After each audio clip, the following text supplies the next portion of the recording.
to the Philadelphia Flyers podcast. I'm your host, Kyle Collington, and Kevin, we're back. We are back. It's been our last 2-week break. We're here for the season. That's right. Coming off the top here, we are back every single week. So make sure to subscribe to our YouTube channel. Hit the like button over there. It helps us grow. We're pushing it out. Find us everywhere you find your podcasts, including sportstalkphilly.com. Okay, Kevin, so we've turned the corner. The summer is over, as it were. And obviously we are still in the waning weeks of summer here. But as far as hockey goes, we have new, fresh hockey. Fresh training camp has begun. Yes. You've been there all week covering it. What have you seen? A lot of positivity. And not in terms of we're making a playoff push, we're going to surprise. I mean, there's a little bit of elements of that always, but usually that's more like one of the things John Tortorella said is, and Danny Briere kind of said too, is the players aren't going to think rebuild, and they shouldn't, because that's when that creeps into the mind of a player, it probably changes the way that's when you kind of do start indirectly tanking, because then you're thinking it too much. And I say indirectly because sure, you're going out there and you're not going to sit there and say, we're just going to deliberately lose the game, but you'll make more mistakes if you're overthinking the process. So they're trying to keep clear minds. But the tank is a fine balance between the players on the ice want to win. The players on the ice are trying their best to improve personally and professionally and, become better hockey players. It's then the job of management to put together a roster that's poor enough that it puts the team where they need to be. But you need guys who are showing up to fight every night. Right. And look, you've got a very modest roster size, I'll say, because Tortorella has even said last year they had so many players. They had 4 groups going out on the ice, and that made for longer days. Let's be real, during training camp, because you would have 4 different on ice sessions. This year they only have 3 teams. They have 57 total players. 2 of them are not able to participate, and they're very low level players. One is Matteo Mann, who was a draft pick, 7th rounder this past year. So you can deduct he wasn't making it anyway. He's just kind of here to hang out. No big deal. Right. So it's not a big deal. He got kind of nicked up in rookie camp. I think in one of the rookie games actually was when he got nicked up, and J.R. Avon was never able to participate in rookie camp and is out 4 to 6 weeks with dealing with an injury, and he hadn't even been at least Matteo Mann has been on the ice separately while his group is out to kind of still be mobile and doing things. Hanging out with the guys. Avon's not able to at all. Avon was supposed to, by the way, because Avon's team, he played in Peterborough last year in juniors and went to the Memorial Cup. So they had a big successful run. His next step was turning pro. He's targeted for the Phantoms. And now he kind of comes in a little bit of a step behind on that because And that's just unfortunate. But when you take those 2 guys out of the picture and you're saying there's 55 other players on the ice, among them 6 goaltenders, by the way, so take away 6 more, and you're talking 49 skaters total. It leaves you with a lot less. And out of the 49, by the way, a decent number of recent draft picks. You think guys about you don't expect to make any sort of noise this year. Perfect example: Oliver Bonk and Denver Barkey have been part of this, for example. Right.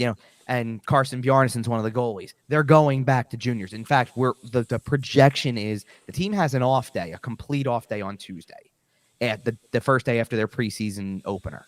There is a chance that the preseason opener, we don't know the roster yet, it'll be out on Monday morning around the same time you can probably be listening to this. Yep. It'll be out. There's a chance that maybe one of Kevin at Kevin_Durso will tweet it out if you're looking for it. I will have that, and I will have a game preview of the first preseason game as well. That'll also have, if I can get it with a decent enough amount of time before the game, the Devils roster for the game as well. Okay. And any streaming information I find out. I think I've heard things about that the Flyers website is supposed to be putting a stream up of some kind, or nice. You know what I mean, repurposing a stream that the Devils maybe are doing or something. Because the first trying 2 to get road the game out there in some well, capacity. the first 2 road preseason games, because the first 3 preseason games are on the road. The first 2 games are not televised, and presumably there will be a stream from both of those teams, from the Devils and the Islanders. Yep. The Boston road game on Friday is going to be on NHL Network, and then the 3 preseason home games are obviously on local television. You can. I don't want to give specifically give which network, because there's a chance fair. It could be either. Well, it could be either or. It could be just the regular NBC channel. It could be Plus. Could be whatever. So it'll be floating around somewhere. Yeah, we'll find out as it gets closer specifically what network it's on. But nonetheless, you'll be able to. The last 4 are going to be easy access. It's really just the first 2 that we're trying to figure out. But anyway, there's a chance in that very first preseason game that a kid like Denver Barkey could get an opportunity to play in a game that he otherwise wouldn't have, in general. Like, he's not making the team. No. We interviewed him at camp on Saturday, and let me tell you, this kid, and I'm saying that with all sincerity, but kid, because he looks like he's 12, he talks like he's 12. And yet, he's actually he's as energetic as, and this is my first chance to see him in person. He is very energetic, great motor, good skater. Not the best skater out there, but good skater, and definitely has a nose for the net. So, just little things. And he's not scoring goals in scrimmages like crazy or things like that, but he is very much present and he's noticeable. For an 18-year-old to be noticeable is a very big deal. And so, and he made an impression in the rookie camp, by the way, because he had a couple of assists. He sees the ice really well. Smart player. I wouldn't be shocked if he's potentially in that lineup on Monday. Do you see him as a center at the NHL level, or do you think he ends up moving to the wing? Tough call. I mean, I'm gonna, what I'm gonna have to do probably is see if there's any change in how he's utilized in juniors, how London uses him. That could probably be an indication. I mean, he's not on the radar for probably 3 years at this point. Right. Well, and some of that has to do with, again, we're talking about drafting a kid here. Like, he might not be done growing. Guys fill out until they're 20, 21, 22 sometimes.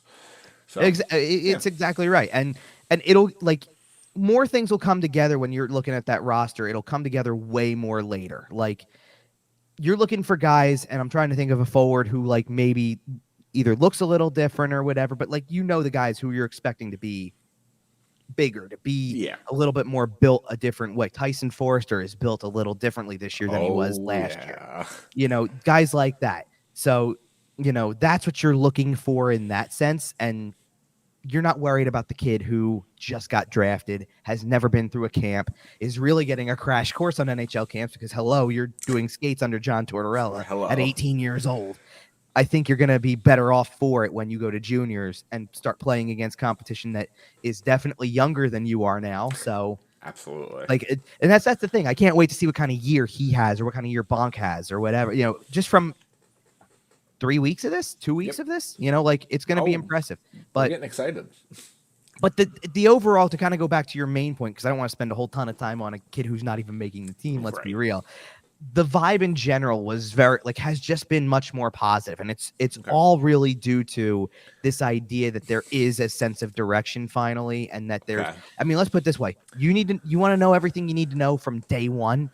John Tortorella on day one talked about and had a line that I put in an article and that everybody else there, the ears perked up the second it was said, because he said something about in my mind, we were rebuilding last year. No matter what was said or what was allowed to be said, we were rebuilding last year. And so the funny part of that is despite everything, despite Jones, Keith Jones is the president now, Danny Briere is the GM now, all of the other changes, Dan Hilferty is the big boss of Comcast, essentially. So it's not that group anymore. So Dave Scott's gone. Val Camillo is no longer with the organization. And and look at the guy he's still taking a shot at indirectly by saying that. He's still taking a shot at Chuck Fletcher, despite the fact that this is now, you're going off of this happened in March. It's September. Yeah, it's September, and you're still throwing that little jab in there, like, "Hey, you know what? Yeah, I think there are some pretty sour feelings towards Chuck. I think it's just a direction, because he knew. Like, let's be real about John Tortorella for a second, in the sense that he was the one guy who really knew from the get-go what to say and how to approach it, and didn't wasn't afraid to pull back the curtain and explain. Who was the star of the team last year? It certainly wasn't anybody on the ice. It was the John Tortorella show. Right. And then you were, the cool part with that is that because you're right, especially for the first half, maybe hell, even to March, really. He was the star. John Tortorella had huge main character energy last year. Sure. But as those last maybe 6 weeks of the season started to go through, you were paying a little more attention to like an Owen Tippett or a Noah Cates, or even the way Travis Konechny finished the season. And you're like, well, all right, it's not like completely hopeless here. There's guys who have grown, and And And this was a I big will say, topic of conversation. And I will say, John Tortorella's done a great job because as those guys stepped up and showed on the ice that they were a little more capable, John Tortorella got a little quieter and kind of took a bit of a step Right. back and praised those guys where they deserved to be praised. But he was no longer coming out there and making himself the center of attention. He did a great job on deflecting blame from the team when they needed to be shielded. Honestly, and we've said it on the show before, John Tortorella has done a fantastic job here. And he continues to do so because he's still giving you that message. He's still one of the things I really like, and it may be very old school approach, but it's still something that really can work in this situation. He's talked a lot in the last couple of days specifically about like he doesn't want to forecast anything. He doesn't want to make predictions. He doesn't want to talk about what ifs or whatever. He's just anxious to let it play out and let it naturally happen for whatever it is. And like one of the areas he really talked about and we've had this exact same conversation on previous shows, so it's kind of interesting to hear him say it from the same, in maybe a little bit different terms, but still same kind of message. What kind of player, like what kind of offensive season will Noah Cates have? What step is next for Morgan Frost? How does Sean Couturier come back? Can he stay healthy? And basically the answer that he's trying, or what he's trying to give in saying that is what happens if all three of them turn out to be something that fits something big here? What if Couturier returns to form? What if Frost turns out to be more of an offensive center than a defensive center? What if Cates has that offensive gear in him? And what happens all of a sudden if now you've got three legit centers that you want to utilize in big roles that can take that step for the rest of the season? Oh, yeah. And going forward, too, in the build. Sure, and looking further down the roster, if Carter Hart shows up and is the goalie that we expect him to be, and I know we may be playing with a lot of ifs and buts here, but do I think the Flyers are going to be a good team this year? No, I do not. Do we think they're going to make the playoffs? No, not really. Nobody here is saying that. Right. But if things go well, if things fall into place, frankly, I think we're setting ourselves up for a little bit of disappointment because it's the kind of team that we've complained about for the last decade. That it falls in the middle. Right, the kind of team that finishes 10th in the conference and picks a medium talent 13th or whatever it is.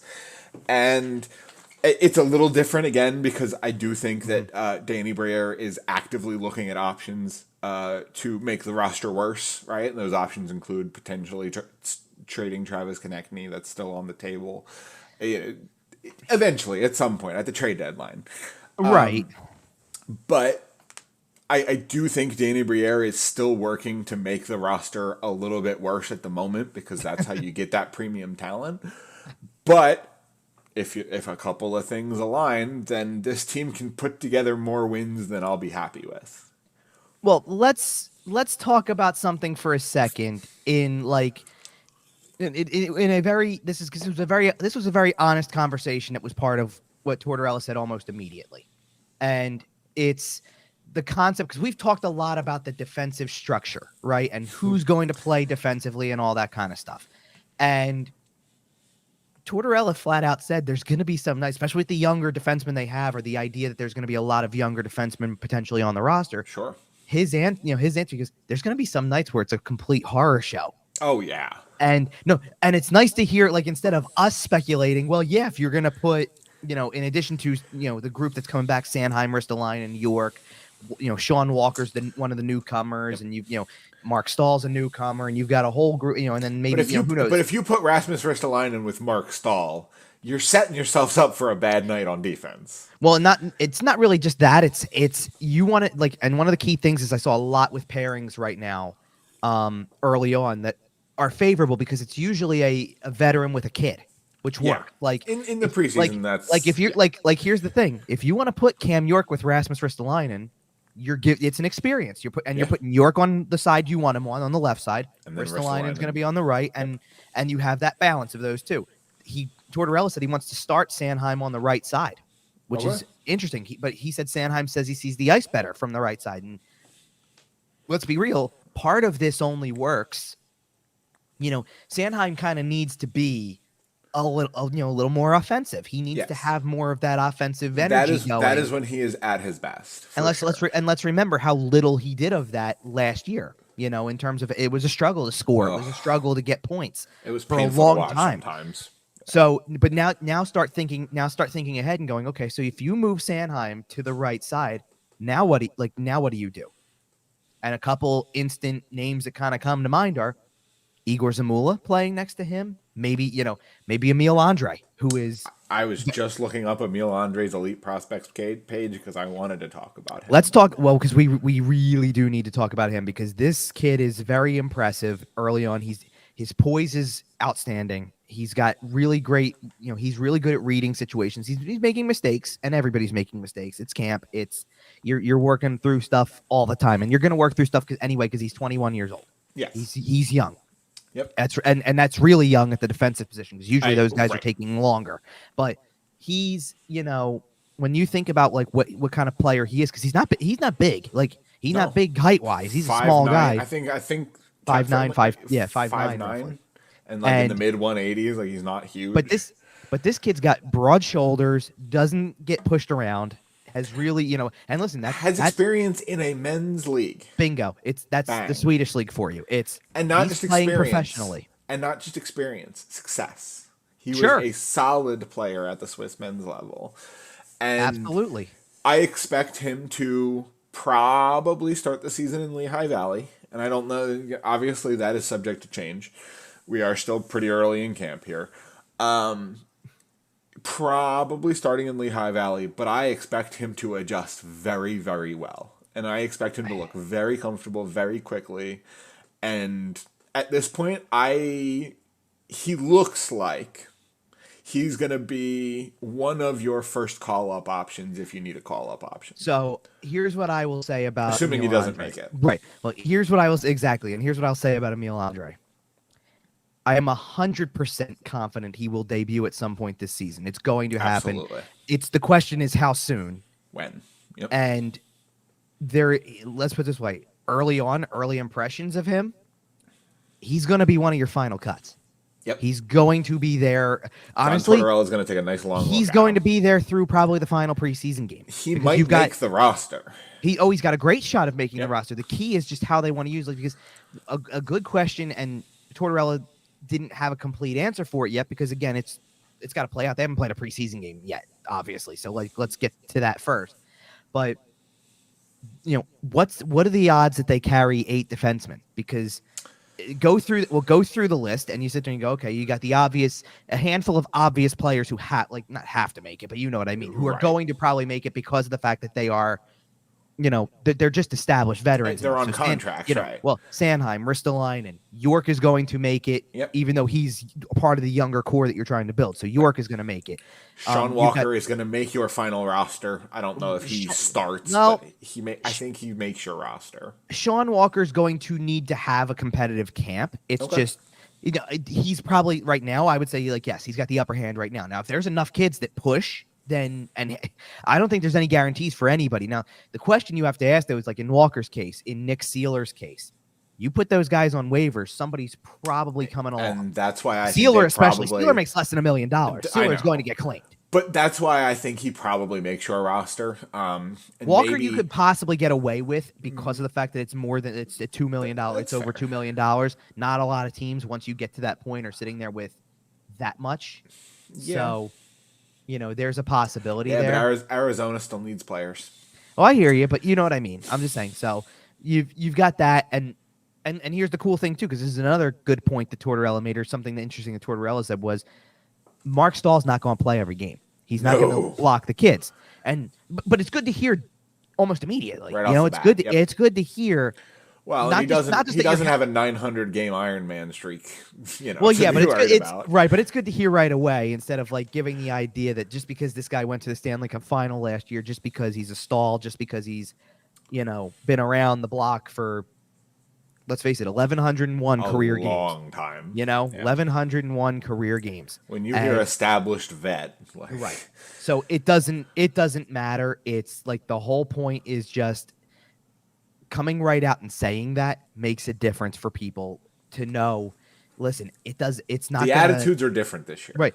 It's just not going to, just knowing it's not going to get in the way. Knowing that it's going to be something where, going in, going in, he's going to be pushed aside for somebody who is much more part of the future. And listen, you're going to give Stahl a fair amount of games to play, just like you're going to give Walker a fair amount and Sealer a fair amount, because at the end of the day, you have the potential with any of those guys to move them later.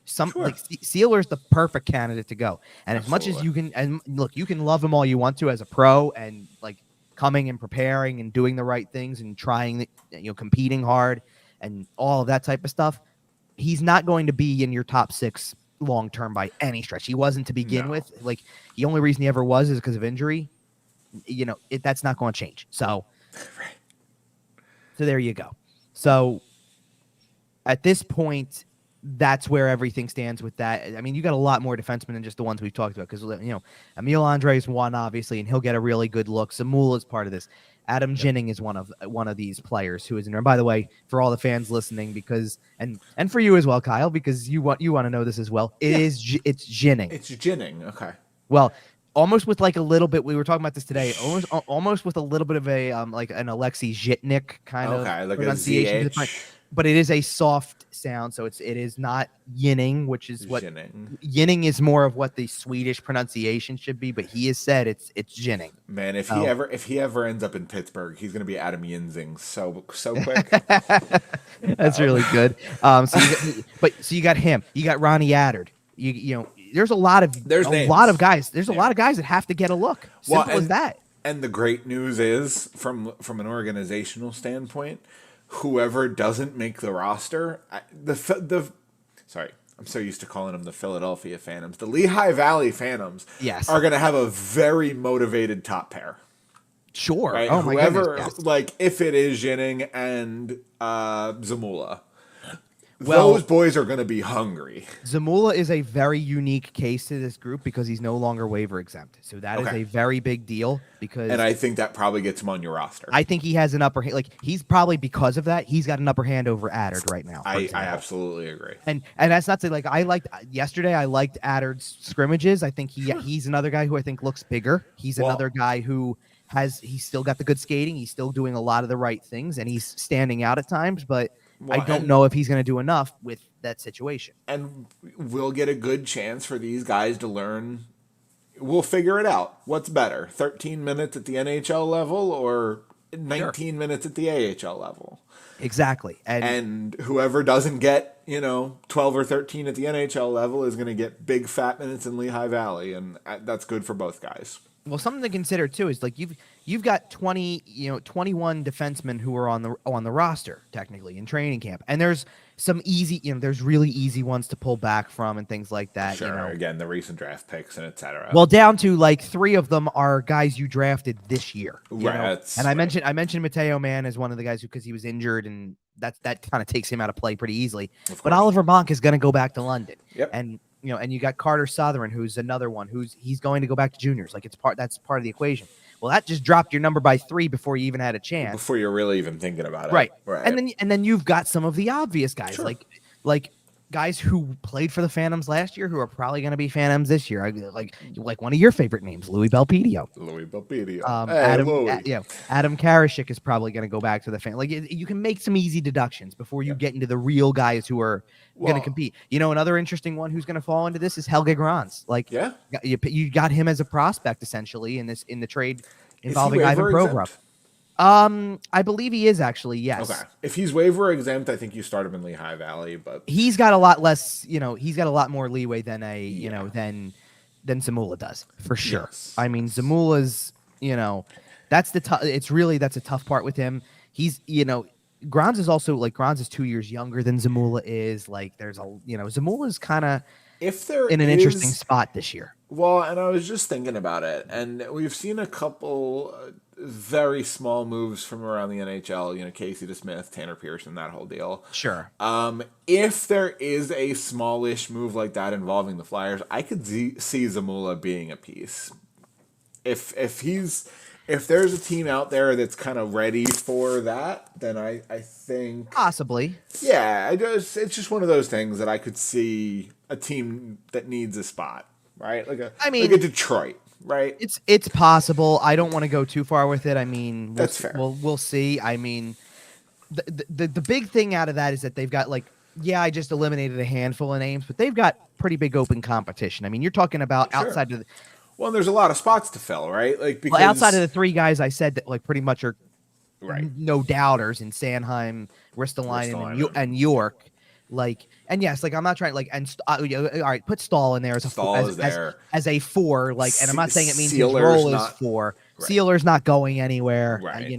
I get it. And then, but you probably have 3 at the start anyway. 3 defensive spots. Sean Walker's kind of got to have one, and to an extent, so does Zamula, because then you're playing with that. So is it really only one spot that's available, and how do you kind of go about your call ups? I mean, like later on, and things like that. And like, again, maybe you don't have to, maybe some, not that you're wishing for it, but maybe somebody gets hurt and then it's an easier way to do this. Sure. I don't know. I mean, listen, if they really feel like they want to, they can put Zamula on waivers if they feel like that's the right course of action. You just got to be prepared for the fact that you may lose him for nothing. You're fairly likely to, I would say. I would say it's got a lot of potential. I mean, well, and that's why the question of Walker is a really interesting one, because Walker's got to compete too. And as much as I think he's probably in the top 6 of this defensive core, at least today, if you see kids who you think have pushed him enough, then, maybe he's the guy you put on waivers, just because it's a little bit more likely to pass through than a Zamula or a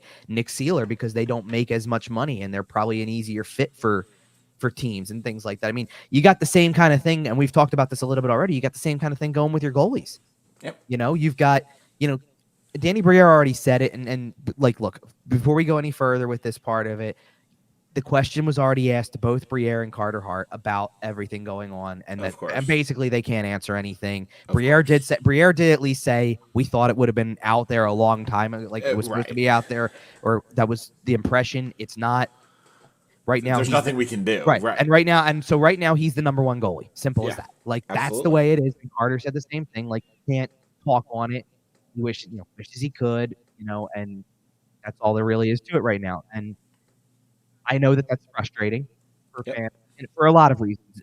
Like, because again, it's if he's not involved, then we just want to know that. You just want to be able to move on. If he is involved, then obviously there's things that have to happen, and you just want answers. But beyond Carter Hart being the current number 1, outside of all of that, obviously, right, you've got to get a backup. And among the backup options, you've got 3 guys who have played in the NHL.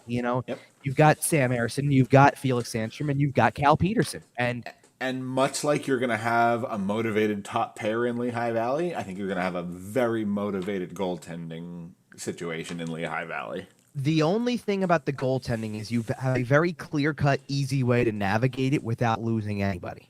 And the way that you do that is Sandstrom gets the backup job, and Peterson gets put on waivers with a $5 million contract that nobody's going to touch. And goes and plays in Lehigh Valley. Right. And that nobody's going to touch, and Ersson's able to go through waivers. Right. So it's easy. Here's the problem.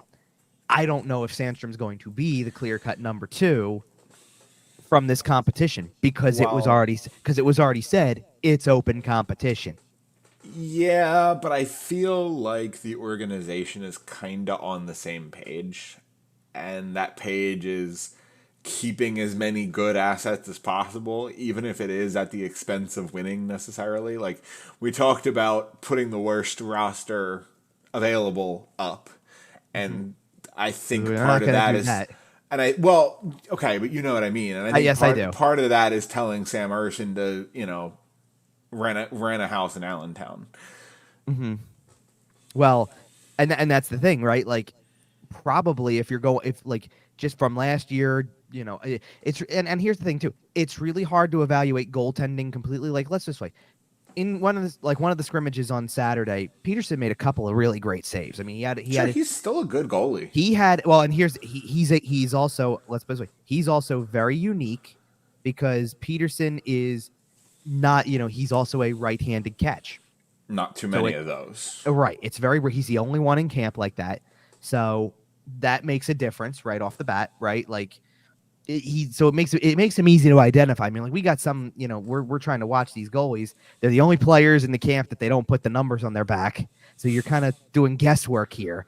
And the 2 easiest goaltenders to tell are Peterson and Bjarnason, because Bjarnason is wearing the the most basic equipment possible. He's got no painted mask, nothing. He's just got a solid white mask, like a prospect. And and Peterson's the only one that catches right-handed. So you can identify him. Now, and that's the interesting thing, because like when you approach a goaltender like that, it's different when you're a shooter. It's different. So Absolutely. he made a glove save on Scott Lawton that I'm sure in any other situation Lawton would probably tell you it was, I'm trying to go blocker side, stick side, Turns put out it, it's glove side.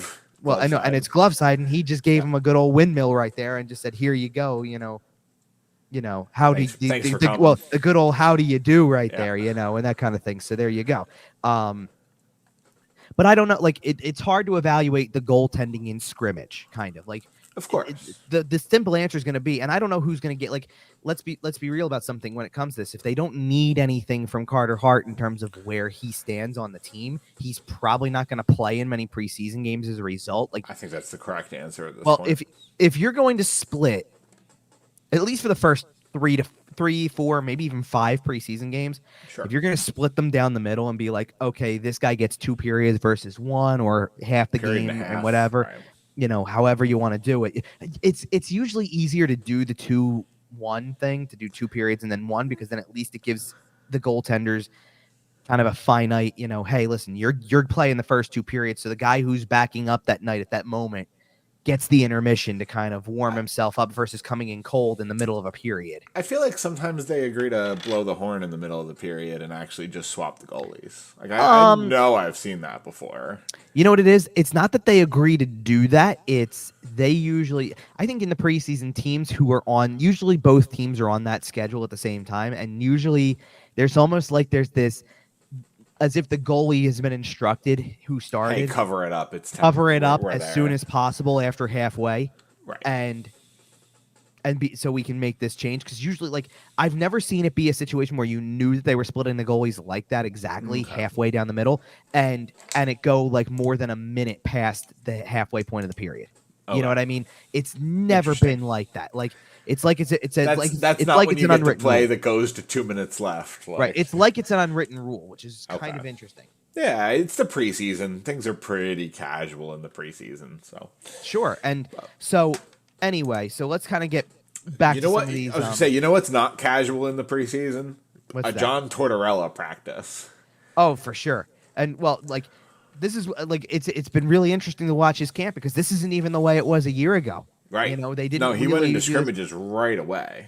And for good reason. I mean, he talked about kind of having this ability to, like, listen, get this thing going right away, more competition. It kind of gives them more game action, because he like we just said with the defenseman, there's a lot of guys you want to look at, and there's only 6 preseason games. Right. So you're going to run out of time, essentially. I mean, like, let's be real. At the end of the preseason, you kind of want that very last preseason game to probably be close to your top 6. So you want to play Travis Sanheim and Rasmus Ristolainen in that final preseason game. Right. And Sanheim will play. And that's not going to be the first game they play either. Like, all those guys are going to get are going to get mixed in at some point. Now, by the way, speaking of those 2 specifically, by the way, there were some interesting revelations that were made about them that nobody seemed to know, apparently, because this was kind of like a talking point after the fact. So Travis Sanheim revealed himself, by the way, in his own availability, that apparently, so not anything this offseason. So before everybody pushes the panic button on what I'm saying, this is from last season. Yeah. He played after the 21-22 season. He played in World Championships. Yep. Canada I think they went all the way and they won the thing, but he, in the semifinal game, fractured his foot. Yep. And nobody seemed to know that. So obviously that changes your off season a little bit. Changes your entire summer. Like he said, he had to take 6 weeks off, and he couldn't get back into his routine. So that's so there's that was a new wrinkle that nobody seemed to know. Like, hey, by the way, he played, and oh, by the way, like, played the next game. So there was another game left. He still played. So nobody knew. For all the people that, rightly, by the way, criticized Travis Sanheim for a very slow start. I think it was no points through the first 7, something like that. And nobody knew. Like, nobody knew he had gone through this. But no one knew that he was coming off essentially no summer. Right. Where he showed up to training camp and that was his, cardio. Right. And then you get this one where, and this was really interesting, because Ristolainen didn't say this, and we had talked to him right before Tortorella. And Tortorella said that he apparently this past summer had to go over for military service in Finland. That's funny.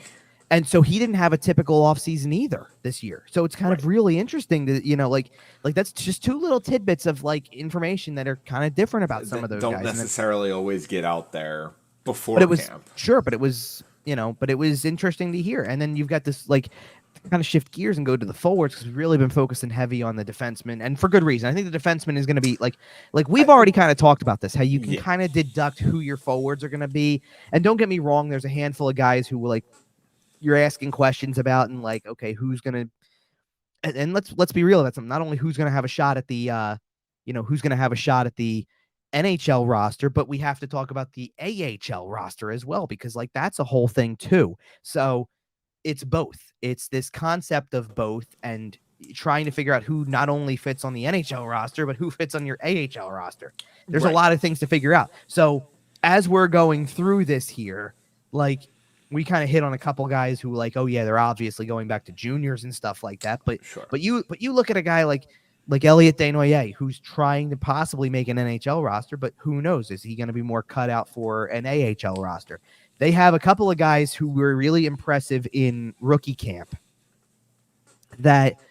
rookie camp, and have kind of actually like had moments in the early part of training camp as well, that are on AHL contracts only, which is really interesting, because that means that like you're trying to carve out something like the rookie games happened and Matt Brown had the first goal of the first rookie game.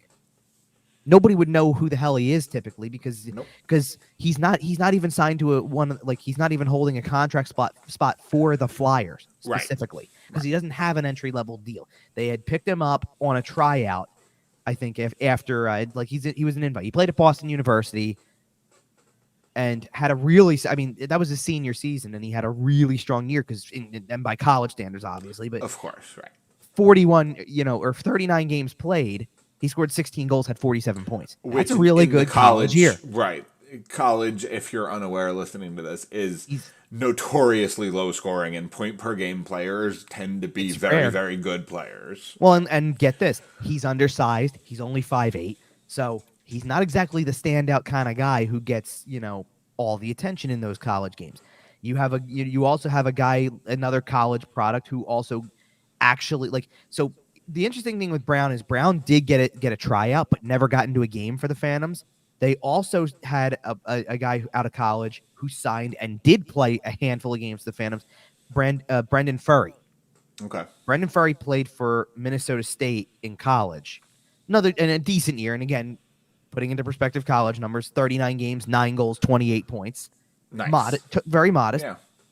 But then it made an impression in 3 AHL games, because he scored a goal and had 3 points. Okay.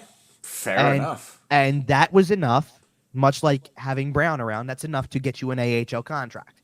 So just guys to keep an eye on. That's all we're saying about that. But then you start to get into the territory of, all of these forwards that are kind of on the bubble. And I'm not talking like let's put it this way.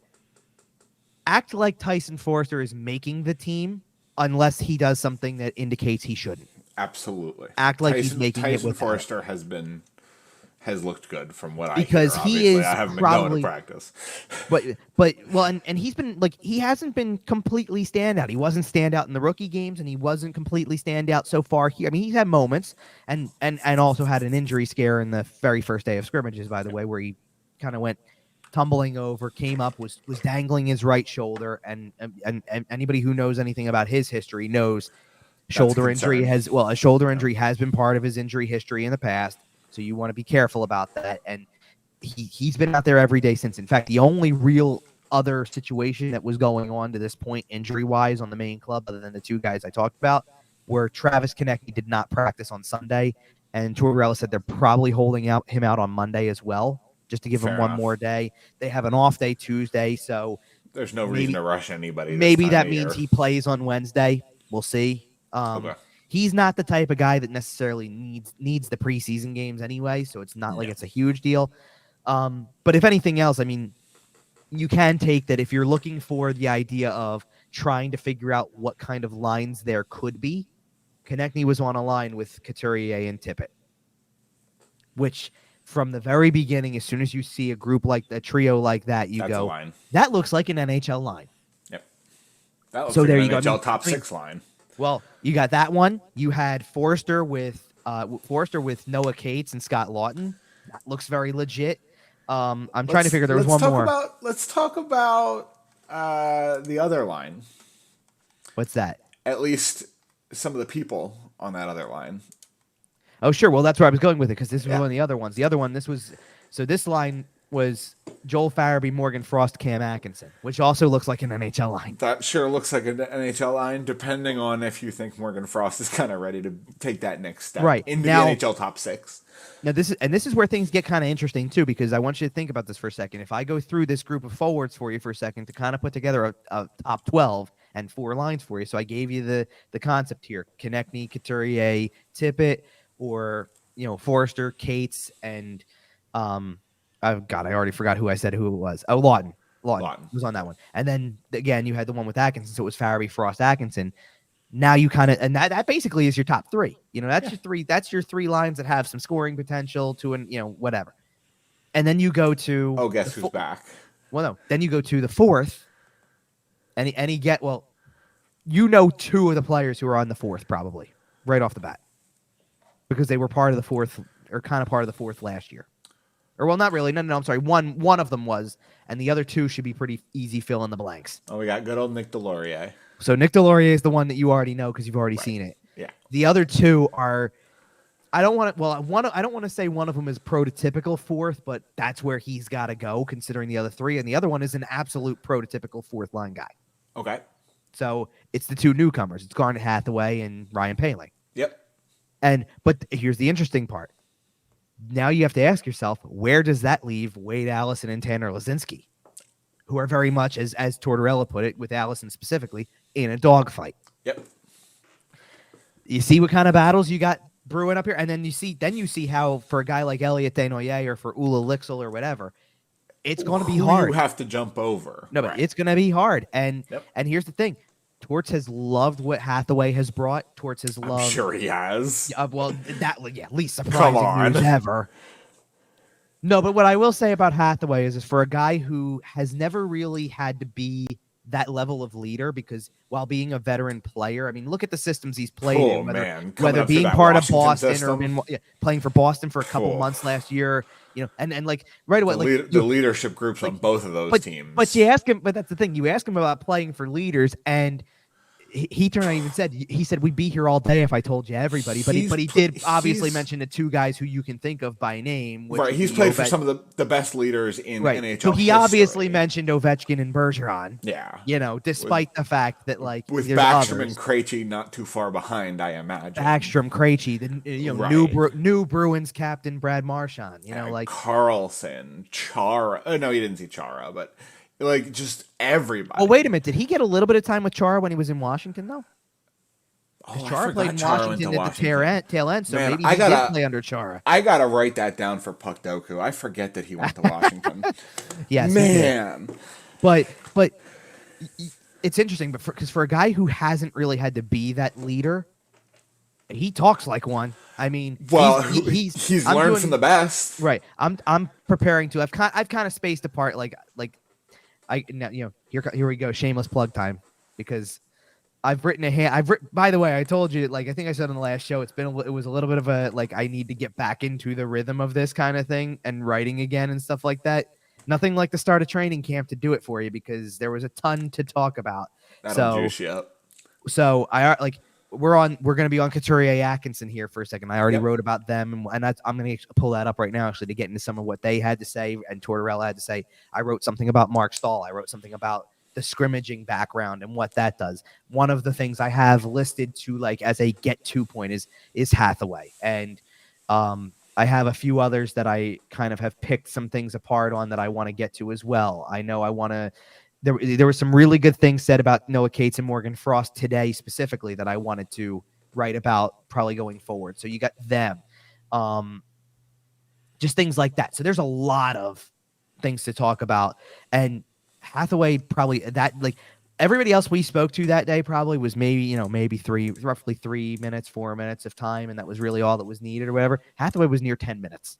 Whew. And just couldn't say enough things about the way, the way that camp has been, the idea of being a leader, the opportunity, all of it. And, because let's be real about it. He at his age, you kind of do like we did this when he signed. It's kind of a little bit of like, listen, you just played the last 2 months of your career on the best regular season team that we've ever seen. Right. And now you're going to the rebuilding Flyers. What kind of influence is that? Yep. But what kind of influence is that? Because you were a free agent. You could really go anywhere. And you're not going to tell me that there weren't other teams that were possibly looking for a player like you. Sure. They probably weren't willing to pay quite what the Flyers were willing to pay. Maybe, but probably. But that's whatever. But that's the whole point of being a rebuilding team is you got them here. Now what can you do with them? So, and the fun part was, I wrote about Couturier and Atkinson specifically to go to those guys. I wrote about them on. I posted the article on Friday morning, which was nothing. To that point, no pucks. The entire first day of training camp is the John Tortorella skating gauntlet. Yep. Which basically just the scene from Miracle. Which, by the way, I don't know if I'm sure you saw all these quotes by now. The whole story with the rope and things like that. Yeah. Because that was. I mean, that's just takes the rope everywhere. I mean, and that's the thing. Like, there are days where Tortorella's not in the mood to sit down and answer questions or do things like that. But when he's funny. He can be. I mean, yeah, absolutely. Dude's got real humor. He was on television for a reason.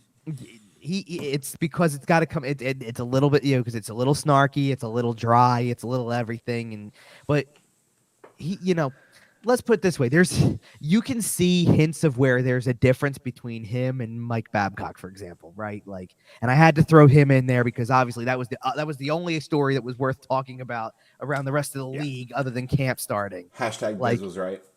Yeah, for real. I mean, I'm not saying that I doubted it, but you never know with some of that type of stuff. It can become a very big, he said, she said kind of thing. That story got real crazy real quick.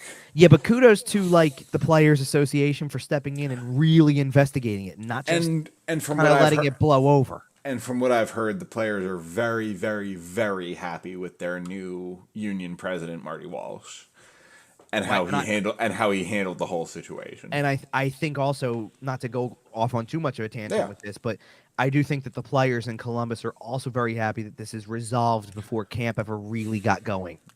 In case you missed it somehow, by the way, if you're listening to the show, I don't know how you could have possibly missed it. Mike Babcock phone gate. Mike Babcock hired and fired resigned in the same summer. Before a single game was played over some alleged information, some alleged phone borrowing, shall we say? So if you want to look more into it, at BizNasty 2.0 on Twitter, Paul's been on an absolute heater for 2 weeks straight. Well, and let's put it this way too. The first few days of camp, by the way, and this is in the same way that Biz was talking about it. This is a great way to look at it too. We're up watching the first couple of days of training camp, and you've got. We're going to touch on another piece of news then, because I'm going to mention his name. And I'm going to have to say what the news of this was. But Scott Hartnell was there. Todd Fedoruk is there. Now, Scott Hartnell, by the way, is not a surprise because Hartnell's kind of been around the broadcasts a little bit. Hartnell, by the way, is going to be the fill-in for Boucher whenever Boucher's doing national. Okay. Hartnell's also going to do pre and post on NBC. But Todd Fedoruk, I haven't heard that name in quite a while. Why was he hanging around, Kevin? Well, so he's the new radio color guy, and love it. Now, here's the thing. You haven't heard the name in a while, but here's kind of how he had maybe an upper hand on that job. He did do games in the minors for the Phantoms for a while. So he's done. It's not like he's never done a game before. It's just. Just another former Flyer getting promoted within the organization, man. He was around. Okay, so Fridge was around for the first handful of days of camp. If you hang around with him for 15 minutes, you'll understand why they picked him to. And I'm not going to use the word. Well, I'm not going to use the word replace because there is no replacing. But why he's the next in line to Coatsy. Okay. Because this dude's funny. Oh man, is he funny as anything? And he's got some stories. Now I just want to go look up old Coatsy's Corner segments and see if Todd Fedoruk was in any of them. I don't know I don't even know if Fedoruk was completely like that. There is something. Yeah. Well, there is something that happens when you stop playing and realize you're a millionaire. Well, no, when you stop playing and you realize kind of now your biggest asset kind of in a way is the storytelling, is the hockey career you just finished, right? And you kind of feel. I think you feel a little bit more freedom to share those experiences in a different way because now you're not like if you're you're no in the same, longer well, in especially if the you're in the fraternity. same, well, and especially if you're in the same boat as like Fedork or like Hartnell at this point, where most of the guys you played with aren't playing either. Right. You know, Right. like It's getting like pretty safe to tell some stories. well, like you think Scott Hartnell can share some stories about playing with Chemo Timonen both in Nashville and in Philly because he's no longer playing too? Like, I yeah, can't. of course. I want to hear the first interview Scott Hartnell gives after Claude Giroux retires. I'm sure. Because that's when the gloves really come off. Come on now. Wayne's on his way out. Jake is possibly done. Claude's kind of the last one left. Hold on. Wow, we're really hitting all of the little footnotes today. Jake is most definitely done. Oh, he Jake is actually done? Okay. Well, not officially announced it, but apparently you'll laugh at this because I was just about to bring this player up, and now I'm going to bring him up for a totally different reason than I thought I was going to. Because here's the thing. I was going to sit there and say, what can Hartnell say about Jaromir Jagr, who's actually still playing, right? 51 years old, entering his 35th professional season. Kladno legend. So, okay. Who else is from Kladno? Oh, I know this. You just said it. Yeah. Who is it? Tell me. Help me. It's Jake. It's Jake. Right. I forgot he was from Kladno. Who Elliot Friedman tweeted today is Jagr's new assistant coach. Oh, that's awesome. Oh, I missed that, and that is awesome. So you can kind of take that as an unofficial retirement announcement. So to speak. And we kind of knew that already. We talked about it on the show. It is what it is. Yeah, we talked about it on the show when it happened. But Jake. But that was what I was laughing. I was like, imagine the stories you can tell once Jagr retired. I mean, Jagr's not playing in the NHL. I get it, but imagine the stories you can tell when Jagr retires. Man, whenever the that stories is. We when know. Is he going to? But also, when is he going to retire? I mean, this dude's going to probably play until 60 potentially. The stories we know. The stories we know of Jaromir Jagr are wild. I can't imagine the stuff that we don't know. It's amazing. It's so good. But anyway, I want to hear a Hot Ones style interview. Yes, that would be with great. Jaromir Jagr there, with Marc-Andre Fleury there, and with Sergei Bobrovsky there. Ooh, interesting. Yeah. Yep. Yeah. Let it go. Let it go. But either way, so anyway, the point I was trying to make by bringing up Fedork and all that stuff was, so you have a couple, like, while we're powwowing around and watching the first couple days of training camp, you've got a few ex-NHL players who are up there and then would have the ability to kind of relate to a story like this because you play for different coaches over your career. You know what works and what doesn't for you and works for other teammates and what can affect like the difference, whatever. And like, this was a big talking point for guys who used to play because it's like, that's why Biz was probably all over it too, because it's not a matter of whether you play right now. It's even if you used to play, it's like, this isn't like, in some cases, this isn't okay. Like, it's one thing to sit there and say, show me a picture off of your phone. Right. And print out some pictures and bring them in.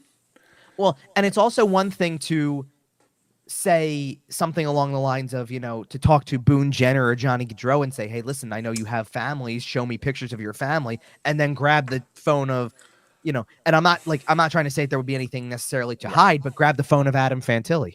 Right. And say, you just got out of college. You're 19 years old, 19 years old. What's on your phone?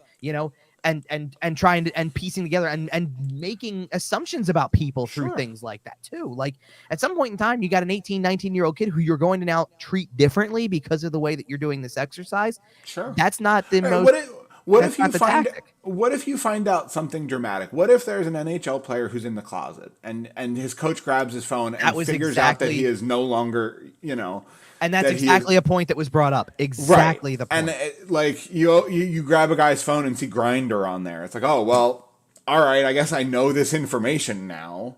Right. And it's just not fair to the player. It's an abuse of power, frankly. And exactly. I think it is. It's such a power struggle. Like it's a power play, and it's a. And I think the single most surprising element of this story is that Jarmo Kekalainen appears like he's going to keep his job.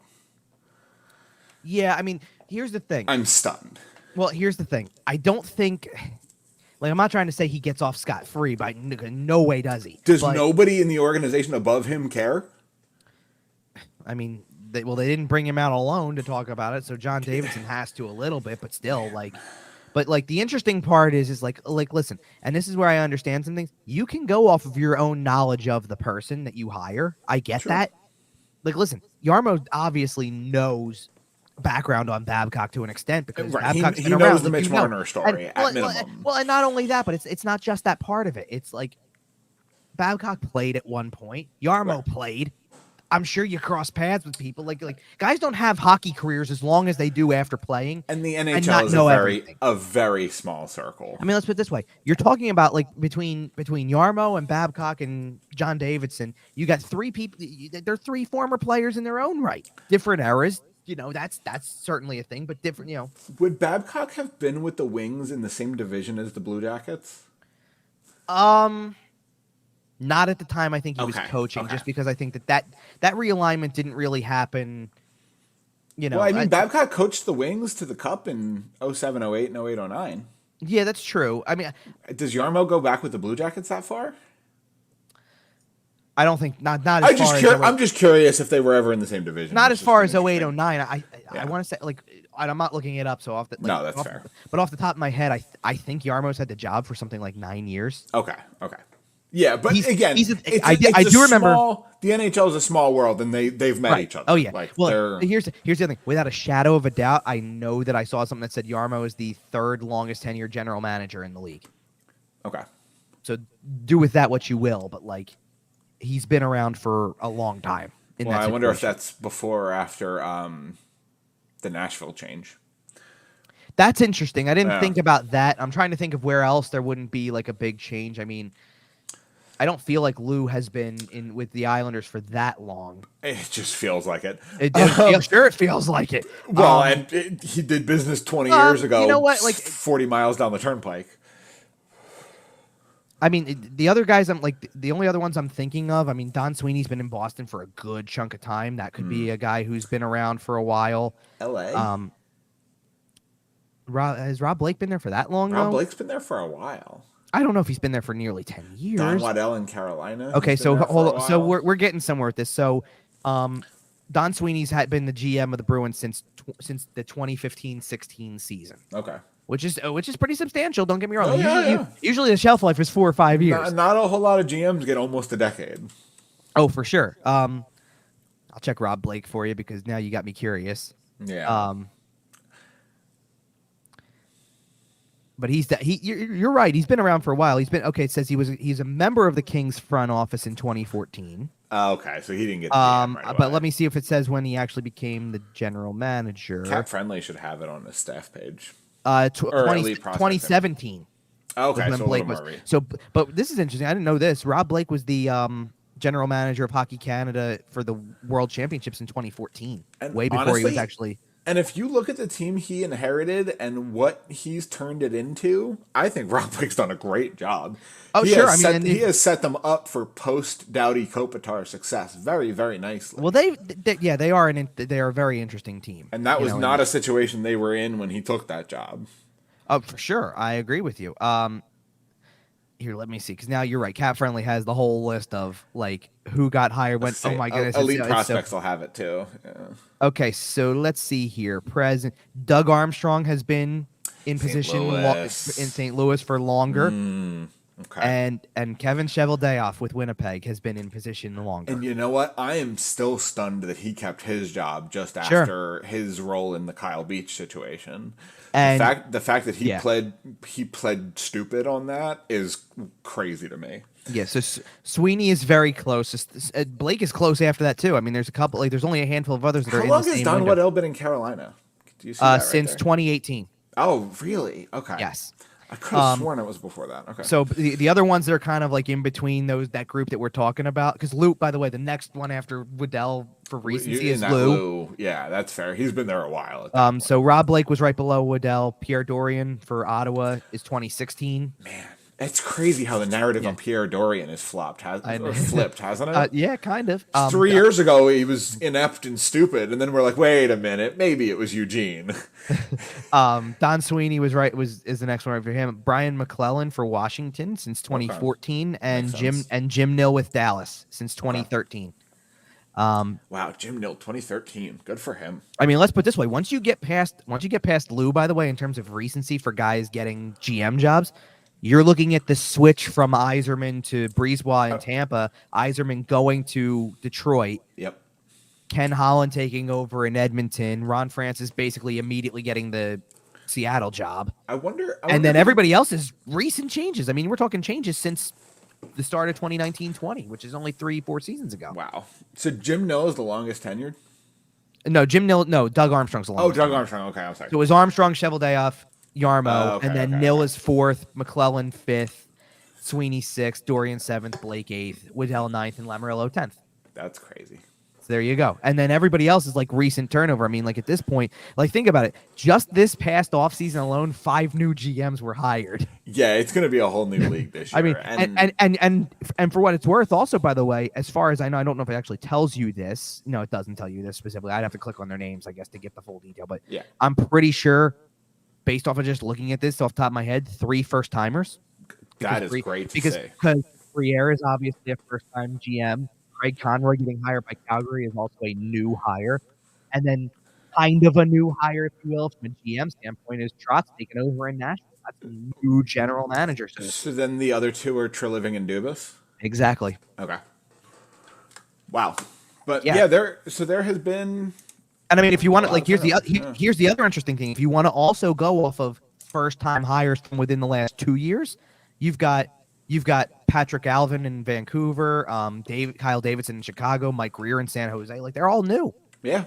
And I think even Chris McFarland for Colorado was relative, like as the successor to Sakic.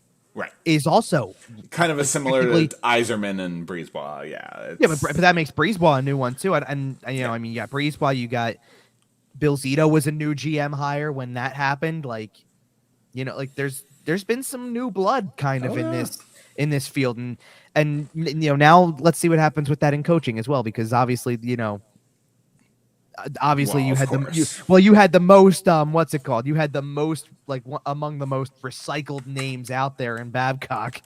And now he seems to be out for good. So that's well, a good thing. Well, the interesting part is that I believe you go from because he was an assistant with them, or he was an associate coach, the new coach of Columbus, Pascal Vincent.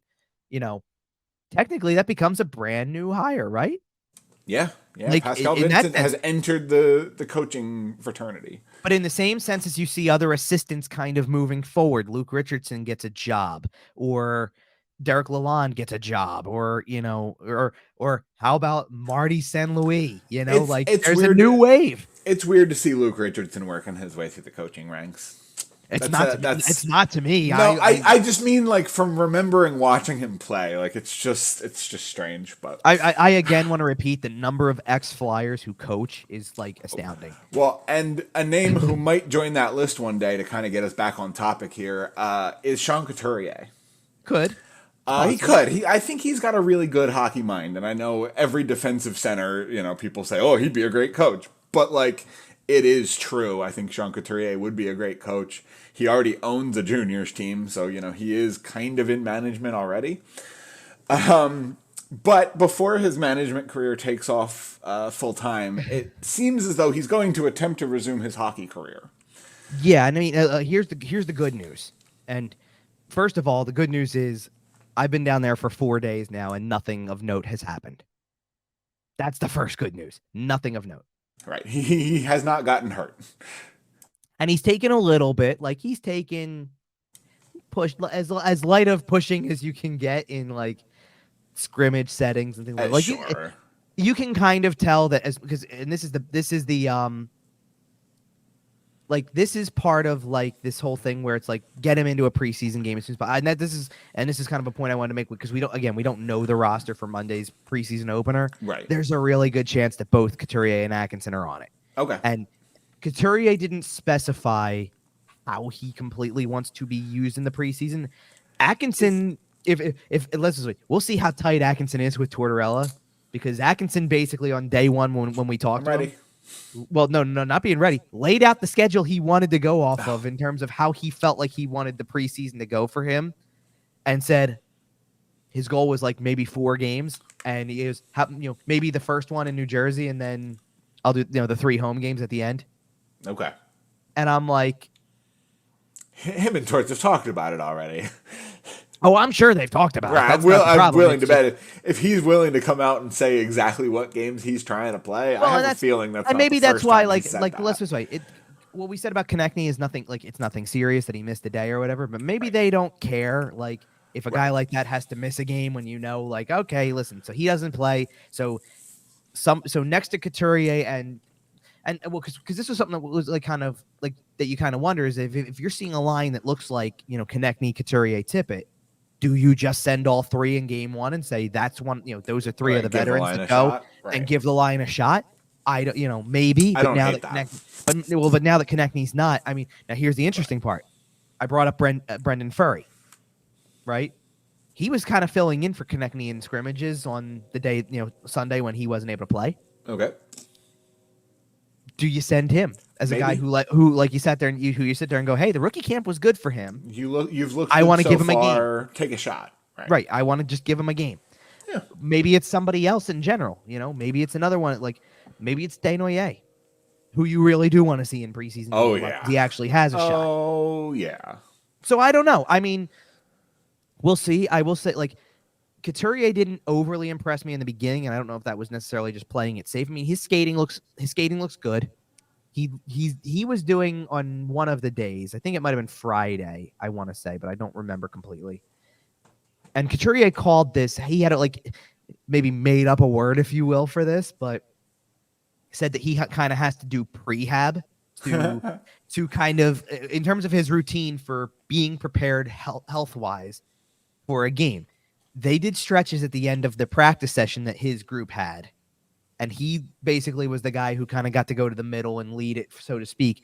And everybody else is doing like normal stuff. And he's rolling over every which way possible, stretching in different directions. And in a sense, that's good because it shows that he's got, he's flexible. If he's not feeling anything as a result of that, that's a really good sign. And let's put it this way. They didn't have to hold him out of the lineup at the end of last year. He was cleared then, so he technically could have played. Right. I still think it was a smart decision. I still think that was a good idea to just let him sit out the year, not force anything. He comes back ready to go. Yeah. And now we get to see how that works out. He's had some, not many moments, but he's had some. And I think he's just feeling some things out, and conditioning's part of that too. You haven't played in a game in 2 years. Course. Like he's more behind. Like Couturier is going to be more 2.5. I mean, right. Couturier is going to be more behind the 8 ball than Atkinson is because Atkinson at least got to play more the season before. Yes. To not miss that kind of time. Atkinson from a skating perspective, and all that. Atkinson looks way better. Like just it looks like himself. Like if you're looking for a guy, like, and let's not kid ourselves here. Even though he missed the tail end of that one season he played with the Flyers so far, he was one of your guys in terms of production. He could produce at a good rate.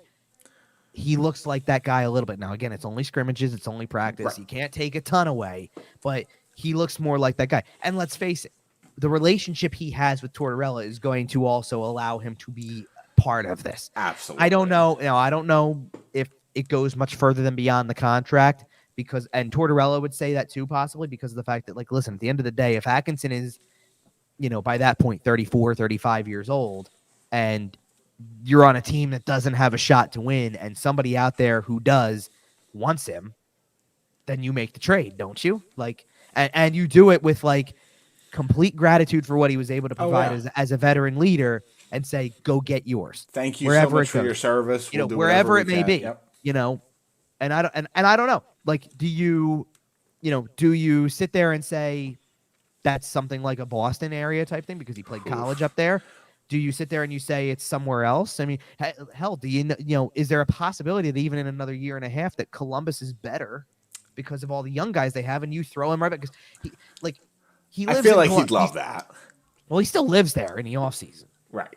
And his family's there, and he's got a foundation that's out there, all stuff like that. So there's a lot of, reasons that would make a lot of sense. Maybe it's something relatively close, depending on who's competing. Like, if you're trying to bridge the gap and look in those Midwestern cities, maybe St. Louis has a revival and you send him there. Maybe, something like that. And I'm just thinking out loud here. It's just, you get the point. It's just one of these things, but for now, he's part of the rebuild and he's part of helping be a veteran on this team. And yet the interesting part with those two is that by being a veteran on this team and being part of the rebuild is, you want them to be veteran leaders and help young guys along, but they also kind of have to figure out what they are too, because you're not coming back from light stuff here. You're coming back from serious injuries. So absolutely. And I don't expect to see anything close to the real Sean Couturier for minimum probably 15 or 20 games. It's possible. I want to see how many preseason games he gets into to maybe shake off the rust, because he already, definitely on that first day, especially first day with pucks, you could see it. Sure, of course. Then you get to Sunday and it's day 3 of scrimmages and you go, okay, this guy looks a lot more like the guy that we remember. Right. And then there's game speed, which is even another step. Well, there is, but there's also the reminder that the season doesn't open formally until October 12th. Yeah, another 3 and you got 3 3 weeks to go. Weeks, yeah. There's still time for him to shake that off a little bit, and that's a good, there's still time for him to shake it off, if you know what I mean. Huh? Thank you. Thank you, Travis Kelce. I didn't think I was going to be the one to do that. Listen, just because Travis Kelce is dating Taylor Swift doesn't mean we can start making these jokes. She was at the game today. I know. She was at the game, and when he scored, they cut to her in the booth, and she went, "Let's effing go." Yeah, I know. They're dating. Come on. All right. Hey, on my word here, that I wrote when they did the New Era thing, and she was coming through Philadelphia the same weekend with the Eras tour, that I wrote the article and had plenty of references in there. Absolutely. And I'm not the one who's spending $1,000 to go to her concert or anything like that, so I'm not that level, but it was just ironic. That's a whole nother song, though, so I can't do that. Listen, the breakup album is going to be fantastic off of this one. But, all right, I think that is a good place for us to wrap it today. When we start talking about pop culture, that means the hockey talk is done. The good news, we got good news and bad news, right? Bad news is that's the end of the show for today.